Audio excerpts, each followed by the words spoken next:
नमस्कार। आज हम एक ऐसे फंडामेंटल प्रिंसिपल को समझने वाले हैं, एक ऐसा भौतिक सिद्धांत जो हमारी आज की दुनिया को पावर देता है। और इसका नाम है इलेक्ट्रोमैग्नेटिक इंडक्शन। सोचिए, बड़े बड़े पावर ग्रिड से लेकर हमारे हाथ में जो स्मार्टफोन है, वहां तक हर जगह इलेक्ट्रोमैग्नेटिक इंडक्शन काम कर रहा है, बिल्कुल चुपचाप बैकग्राउंड में। तो इस विश्लेषण में हम यही समझेंगे कि आखिर ये काम करता कैसे है। तो इसको सही से समझने के लिए हम कहाँ से शुरू करेंगे? सबसे पहले इसकी रेवोल्यूशनरी खोज की बात करेंगे। फिर हम एक इंट्यूटिव समझ बनाएंगे कि इसमें बदलाव या चेंज ही सब कुछ क्यों है। इसके बाद इसे नापने का तरीका देखेंगे, जिसे मैग्नेटिक फ्लक्स कहते हैं। फिर हम उन नियमों की गहराई में जाएंगे जो इसे गवर्न करते हैं, और आखिर में देखेंगे कि कैसे इंजीनियर्स ने इसी एक सिद्धांत का इस्तेमाल करके हमारी दुनिया को बदल दिया। ठीक है, तो चलिए शुरू करते हैं और चलते हैं बिल्कुल शुरुआत में। देखिए, कई सालों तक एक बड़ा सवाल था कि अगर बिजली से मैग्नेटिज्म पैदा हो सकता है, तो क्या इसका उल्टा भी मुमकिन है? क्या मैग्नेटिज्म से बिजली बनाई जा सकती है? फिर 1831 में माइकल फैराडे, एक काफी हद तक सेल्फ टॉट वैज्ञानिक, ने यह साबित कर दिया कि हाँ, ऐसा हो सकता है। और बस इसी एक खोज ने एनर्जी कन्वर्जन की पूरी कहानी ही बदल दी।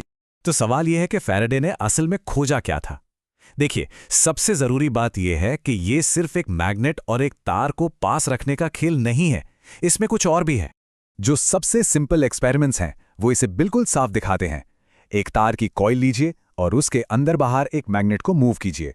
आप देखेंगे कि एक गैल्वानोमीटर जो करंट को मापता है, वो डिफ्लेक्ट होगा। लेकिन, और ये सबसे जरूरी है, सिर्फ तभी जब मैग्नेट मूव कर रहा हो। बस यही है वो सीक्रेट इंग्रेडिएंट। और यहीं से एक कमाल की बात पता चलती है कि ये करने के दो तरीके हैं। या तो कंडक्टर को मूव कर सकते हैं, या फिर मैग्नेटिक फील्ड को बदल सकते हैं। नतीजा बिल्कुल सेम होगा। एक इंड्यूस्ड इलेक्ट्रोमोटिव फोर्स या ईएमएफ पैदा होगा, जो एसेंशियली वो वोल्टेज है जो करंट को आगे बढ़ाता है। अच्छा, अब तक तो हमने इसे इंट्यूटिवली समझ लिया, पर इसे एक इंट्यूटिव आइडिया से निकालकर एक प्रिसाइज इंजीनियरिंग प्रिंसिपल बनाने के लिए हमें इस कंडक्टर से गुजरने वाली मैग्नेटिक फील्ड को नापने का कोई तरीका चाहिए।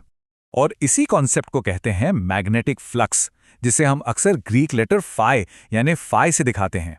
इंडक्शन को समझने के लिए यह हमारा सबसे जरूरी मीट्रिक है। अब ये जो टोटल मैग्नेटिक फ्लक्स है, ये कोई रैंडम नंबर नहीं है। ये तीन खास चीजों पर डिपेंड करता है जिन्हें हम कंट्रोल कर सकते हैं।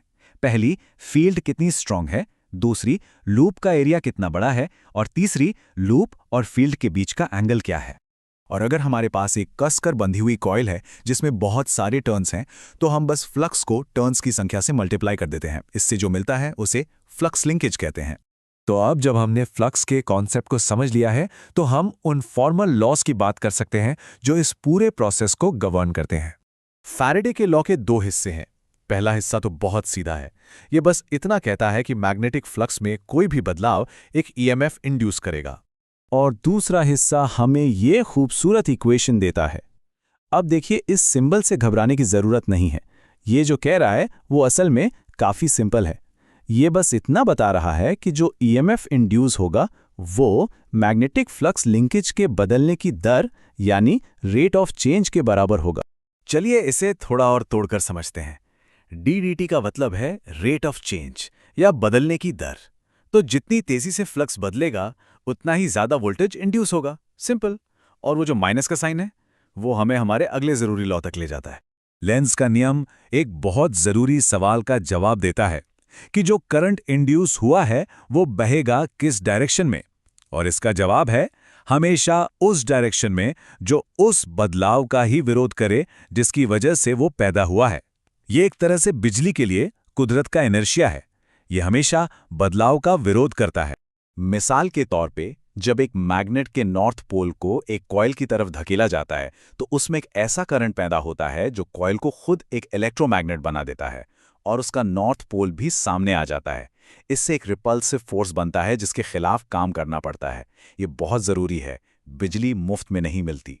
इसे बनाने के लिए आपको मैकेनिकल काम करना पड़ता है, जो एनर्जी कंजर्वेशन का एक बहुत ही खूबसूरत उदाहरण है।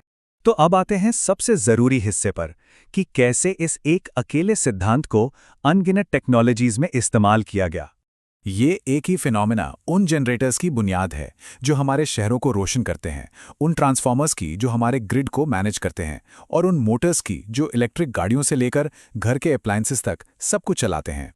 और अगर हम जनरेटर्स, ट्रांसफॉर्मर्स और मोटर्स को ध्यान से देखें तो पता चलेगा कि ये सब हैं तो बस अलग-अलग बड़े ही क्लेवर फिजिकल अरेंजमेंट्स, लेकिन ये सब के सब इस्तेमाल उसी एक लॉ ऑफ इंडक्शन का करते हैं। बस कोई मोशन को बिजली में बदल रहा है तो कोई बिजली को वापस मोशन में। यहाँ पर कुछ गलतफहमियों को दूर करना बहुत जरूरी है। याद रखिए, ये मैग्नेट की ताकत के बारे में नहीं है, ये उस फील्ड में हो रहे बदलाव के बारे में है जो तार महसूस कर रहा है। एक बहुत ताकतवर लेकिन स्थिर यानी constant magnetic field zero current induce करेगा। No change, no induction. सीधी सी बात। तो सार ये है, फ्लक्स में बदलाव वो ट्रिगर है। फैराडे का लॉ हमें बताता है कि कितना वोल्टेज बनेगा और लेंज का लॉ बताता है कि किस डायरेक्शन में करंट बहेगा। और बस यही हमारे आज के इलेक्ट्रिकल सिस्टम्स की रीढ़ की हड्डी है।